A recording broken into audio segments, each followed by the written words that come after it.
자, 오늘 3부 정면 인터뷰에서는 더불어민주당 박주민 의원 연결해서 이 강서구청장 선거 투표 상황 그리고 당내 분위기, 현안에 대한 입장 직접 들어보는 시간 갖겠습니다. 박 의원님 안녕하십니까? 예, 안녕하십니까? 예, 그 요새 원내 수석 맡으셔가지고 바쁘시겠어요. 네, 뭐 사실 가장 일이 많은 자리라고 하더라고요. 예. 아이 그래도 그 얼마나 또 좋습니까? 예. 아니 정말 힘들어요. 아니 근데 말이에요. 지금 네. 6시 현재의 43.8% 투표율로 보이거든요.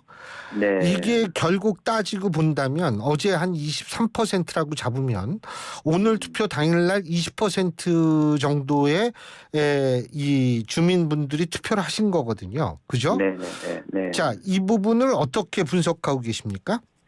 아마 이제 투표 종료까지 2시간 정도 남았습니다. 그리고 예. 이제부터는 퇴근 시간대라서 조금 더 하실 수도 있다고 봐요. 예. 그럼 투표율이 한 40% 중반 조금 더 넘길 수도 있다고 보여지고 예. 그 정도면은 보궐선거라는 점을 감안했을 때는 높은 선거율 아니겠습니까? 이거는 그렇죠. 좀 더군다나 관심들이- 구청장 선거 지금 그렇죠, 굉장히 높은 그렇죠. 거죠. 예, 관심들이 좀 집중돼 있다. 음흠. 뭔가 이 투표로서 뭔가 표현하고 싶으신 분들이 좀 많은 것 같다 이렇게 보여집니다. 예. 고맙습니다. 그렇게 좀 이게 완곡하게 표현을 해주시면 지금 투표가 진행 중이래 가지고 네. 고맙습니다. 지금 당내 분위기는 어떠세요? 당내 분위기는 지금 뭐 국정감사가 진행되고 있어서 예. 많은 의원들이 이제 국정감사 현장에서 국정감사에 매진하고 있는 상황이고요. 예. 일부 지도부의 경우에는 좀 마음을 졸이면서 예. 선거 결과를 기다리고 있는 상황이죠. 이재명 대표가 지금 선거 유세 참석 병원에서 퇴원하는 날 택시 타고 유세에 참석한 적이 있지 않습니까? 그게 네. 나름대로 이 좀 긍정적인 영향이 있을 거라고 판단하십니까? 아시는 것처럼 보궐선거의 경우에는 전통적으로 투표율이 좀 낮지요. 그래서 적극적 투표층 또는 적극적 지지층들이 투표 현장에 좀 나오고 거기에 덧붙여서 그분들이 다른 분들 좀 투표장으로 모시고 나와야 되는 선거입니다. 예. 그렇다면 이제 많은 당원으로부터 지지받는 이재명 대표의 지원 유세가 상당히 그런 부분에 있어서는 영향을 미칠 수 있다. 저희도 그렇게 보고 있죠. 예. 자, 시나리오별로 좀 여쭤보겠습니다. 네. 만일 말이에요. 만일 네. 국민의힘이 이긴다라고 얘기를 했을 때 민주당 내에서는 어떤 변화가 있을 거라고 보십니까?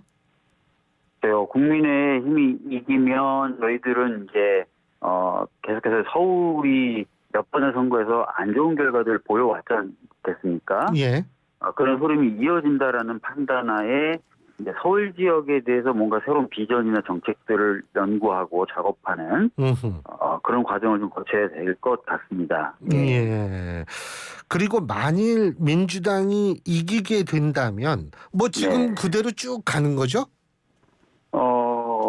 저희가 이기면 이제 그 의미에 대해서 저희들은 이제 해석을 할 것이고 또 해석된 의미에 맞춰서 열심히 하는 일이 남았겠죠. 예. 그러니까 만일 진다면 어떤 의미 부여가 가능할까요? 정책 때문에 졌다라고 봐야 되나요? 아니면 뭐 예를 들면은 뭐 대법원장 문제라든지 이런 문제 때문에 졌다고 봐야 돼. 그런 의미 부여가 가능할까요? 글쎄요, 어떻게 보십니까? 지금 뭐 결과가 나온 것도 아닌데 그 물론 결과를 놓고 가정이죠, 가정. 가정적 결과에 대해서 또 가정적으로 추론을 해야 되는 굉장히 어려운 질문을 하시는데요. 예. 하여튼 뭐 그래서 제가 지금 뭐라고 말씀드리긴 어렵고요. 결과가 나와야 저희들이 좀 그나마 이 결과는 이런 것에 기인한 것 아니겠느냐라고 판단할 수 있을 것 같습니다. 예. 근데 뭐 투표율이 높으면 좀 유리할 거라고 보세요? 아니 그렇지 않다고 보세요?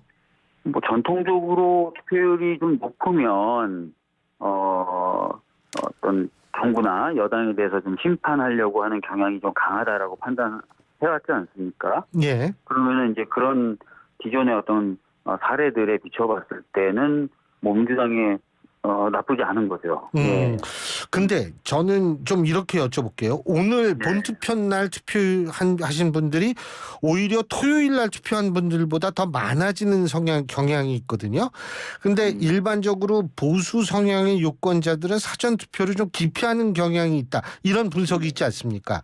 사실 뭐 그런 예, 그거 어떻게 보세요, 그거? 그러니까 사실 이제 그런 말씀을 하시는 분도 계세요. 예. 근데 전반적으로 좀 약간 선거가 활성화돼 있다는 걸 나타내는 거 아니겠습니까? 높은 투표율은. 예. 그러니까 표의 응집도라든지 이런 부분은 더 들여다봐야 되겠지만. 예. 그래서 활성화되어 있다는 부분을 놓고 봤을 때는 그래도 우리 당이 좀 유리한 것 아닌가 이렇게 보고 있습니다. 예. 알겠습니다. 그리고요, 어제 왜 국정원이 선관위에 대한 보안 점검 결과 발표하지 않았습니까? 그죠? 뭐 가상 해킹 방식으로 점검했다고 하는데 지금 어쨌든 취약점이 발견이 됐습니다. 어떻게 보십니까, 이거? 아마 진행자분께서도 잘 아실 겁니다. 그동안은 이제 선관위가 독립성을 이유로 국정원이 사실 다른 국가기관들 보안점검은 대부분 다 합니다만 독립성을 이유로 국정원에 의한 보안점검은 받아보지 않았었어요. 어느 정권 하에서든. 근데 지난번에 사실은 이제 부정채용 논란이 벌어지고 막 이러면서 선관위가 많이 위축되다 보니까 이제 그 국정원의 보안점검 수용한, 그래서 국정원에 의해서 선관위의 보안점검이 이루어진 첫 번째 케이스예요. 그리고 꽤 긴 기간 동안 이루어진 걸로 제가 알고 있는데 2달인가 될 겁니다. 그렇죠. 근데 갑자기 왜 선거 하루 전날 그거를 발표를 하는 거냐. 사실 우리가 그 오얏나무 밑에서는 가끔도 고쳐매지 않는 건데 그래서 그 혹시 정치적 의도가 있는 것 아니냐 이런 좀 우려가 좀 있고요. 그 어느 조직이나 어느 시스템이나 해킹 가능성이라는 건 있겠죠, 그죠? 그래서 보안 점검을 하고 그것을 또 막아내고 고쳐나가는 작업은 계속 있는 건데 일부에서는 벌써부터 그런 가능성이 있다는 것만으로 뭐 사전투표 폐지론까지 막 나오더라고요. 요거는 제가 수개표 얘기도 나오긴 나오더라고요. 그러니까요. 그러니까 어떻게 보면 좀 차분한 대응이 좀 필요한 것 같은데요. 약간 그런 부분 우려된 지점도 있습니다. 근데 이제 일각에서는 또 이런 얘기를 하더라고요. 만약 그런 식의 정책 의미를 부여할 거면 예를 들면 사전투표 전에 그걸 발표를 하지 않았을까 이런 얘기도 나오더라고요. 뭐 사전투표 전에 발표하느냐 본투표 전에 발표하느냐 뭐 큰 차이가 있을지요. 아예 진짜 좀 더 중립성을 신경 썼다면 말씀하신 대로 2달간 조사를 했는데 선거가 끝나고 나서 발표하는 게 제일 좋았겠지요. 알겠습니다. 그런데 이게 어쨌든 이 해킹에 취약하다라는 얘기가 나오면 이게 참 걱정이 많이 되잖아요. 선거는 민주주의의 꽃이라고 얘기를 하는데 더군다나 2021년에 북한 해킹 조직 김숙희에 의해서 악성 코드에 감염된 경우도 있었다. 이건 선관위도 인정한 거 아니겠어요? 그죠?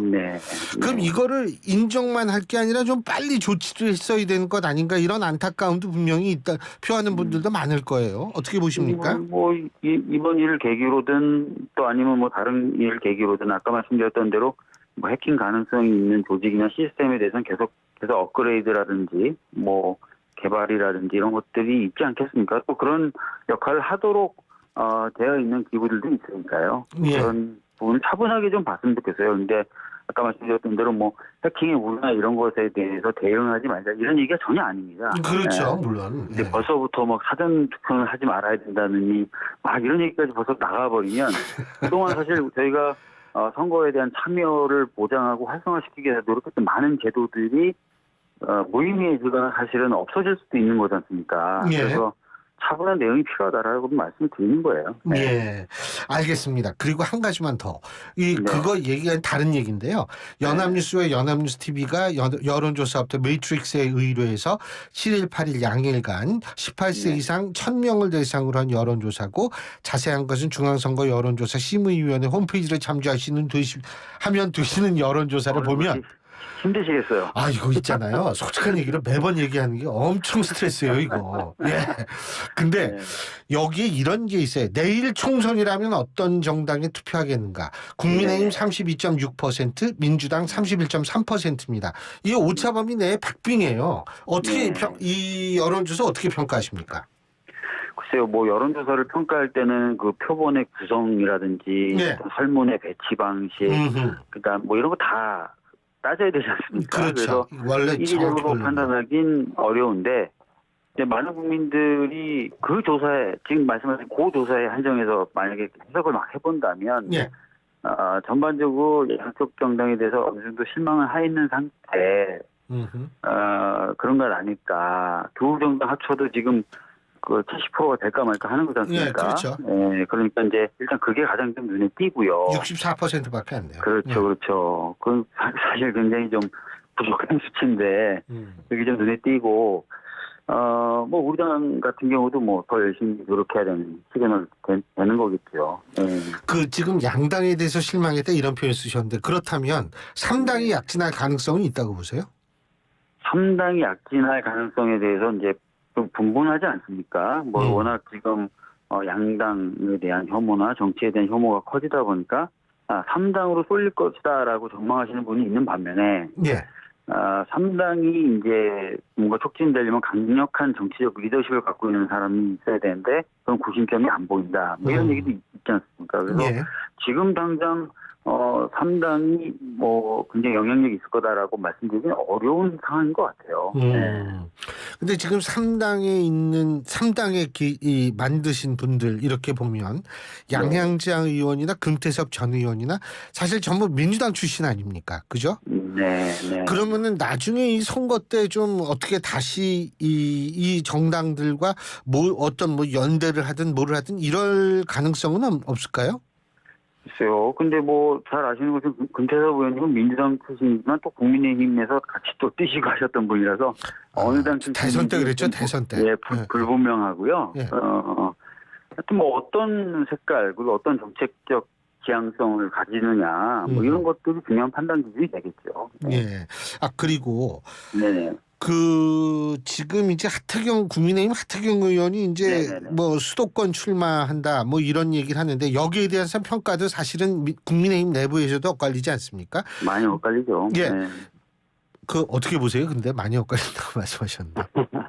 사실 이제 정치권에서는 꽤 오래전부터 나왔던 이야기예요. 그래서 많이 아는 분들은 다 아는 이야기였어요. 서울로 오시려고 한다. 그리고 그 이유에 대해서도 대충 몇 개월 전부터 이유가 돌았었고요. 이야기가 돌았었고. 근데 그렇다고 해서 뭐 하태경 의원님의 그런 움직임에 대해서 편애하고 싶은 마음은 없습니다. 네.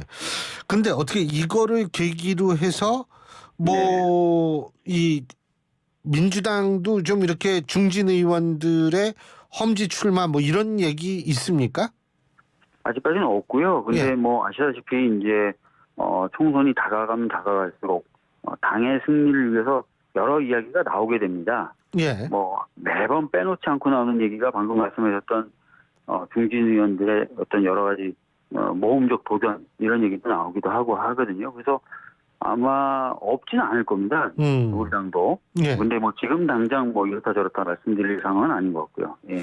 근데 그 지금 뭐 일각 원외 인사들 민주당 원외에 계신 분들을 중심으로 3선 이상의 의원들은 동일 지역 3선 이상 뭐 금지하자 이런 목소리도 나오는 모양이에요. 네, 뭐 우리 당에서는 오래전부터 나왔던 얘기 중에 하나예요. 당을 혁신하고 뭔가 새로운 어떤 분들이 역할을 할 수 있게끔 자리를 비워주는 측면에서 얘기가 나왔던 부분인데요. 그 부분에 대한 반론들도 당 안에는 있기 때문에 뭐 좀 많은 토론과 논의가 필요한 지점이라고 생각합니다. 네.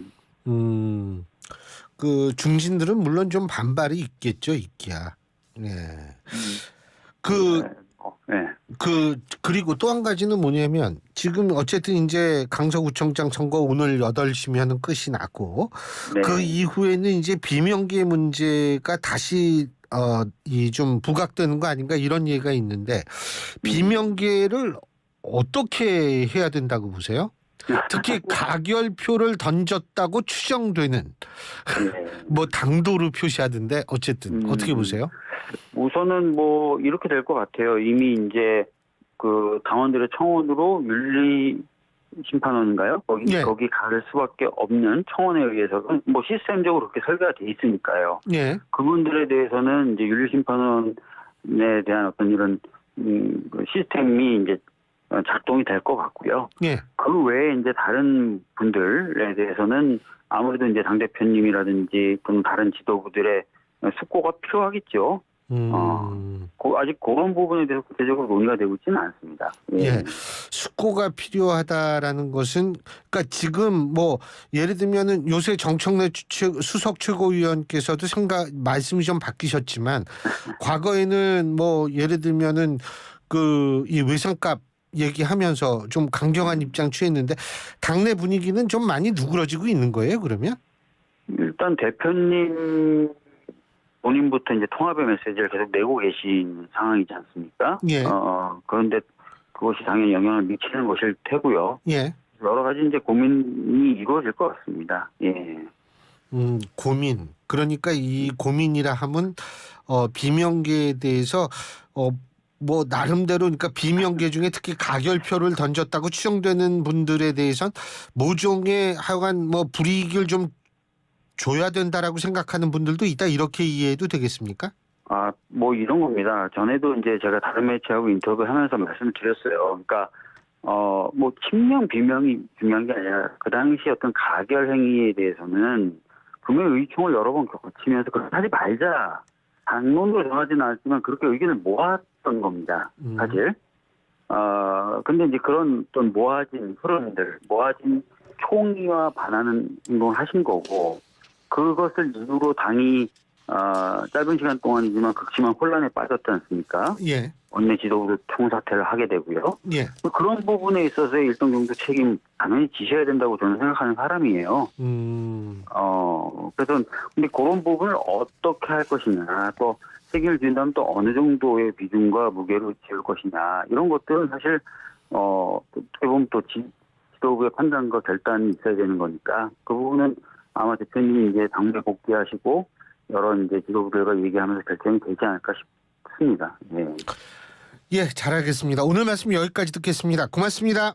네, 감사합니다. 예, 지금까지 더불어민주당 박주민 의원이었습니다.